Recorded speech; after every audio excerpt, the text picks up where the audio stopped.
চারিদিকে সবকিছু দোকানপাট বন্ধ দেখতেছেন। বন্ধ হওয়ার কারণ আছে, কোনো দোকানপাট, এটা কারণটা হচ্ছে যে গতকালকে ঈদ হয়েছে। সো ভিডিওটা অনেকদিন পর আজকে আমি আপলোড করলাম। ঈদ হওয়ার কারণে সবকিছু দোকানপাট বন্ধ। ঠিক ঈদের 2 দিন পর আমি ঢাকা শহরে যেতে ফাঁকা ছিল, সো ঘুরতে বের হয়েছি। ঘুরতে বের হয়ে হঠাৎ করে দেখি গাড়ির আমার সাসপেনশন থেকে জেল বের হচ্ছে। তার মানে সাসপেনশনের জেলটা চেঞ্জ করতে হবে। সেটার জন্য আমি 10 নম্বর গেলাম। 10 নম্বর গিয়ে দেখি সব দোকানপাট মোটামুটি বন্ধ। সো এই দোকানটা খোলা পেলাম। এই ভাইটাকে জিজ্ঞেস করলাম, এই ভাইটা আমার কাছে বললো যে হ্যাঁ ঠিক হবে।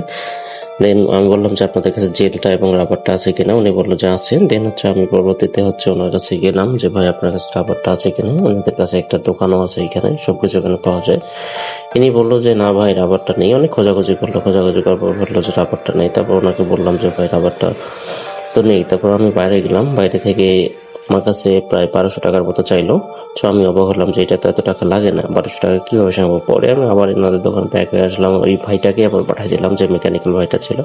উনি মাত্র, আমি ওনাকে 500 টাকা দিয়েছি, উনি 350 টাকার মধ্যেই প্রোডাক্টটা এনে দিল।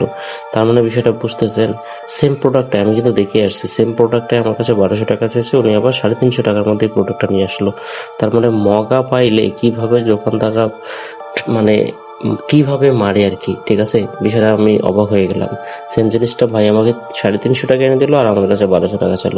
তাহলে এরকম যদি যারা আমি যেমন জানি না, যারা এরকম অনেকে আছে এই প্রোডাক্ট সম্পর্কে এগুলো কিছু জানে না, দাম জানে না, তাদের কাছে কত টাকা বেশি নেয় আপনারা বিষয়টা একবার ভেবে দেখেন।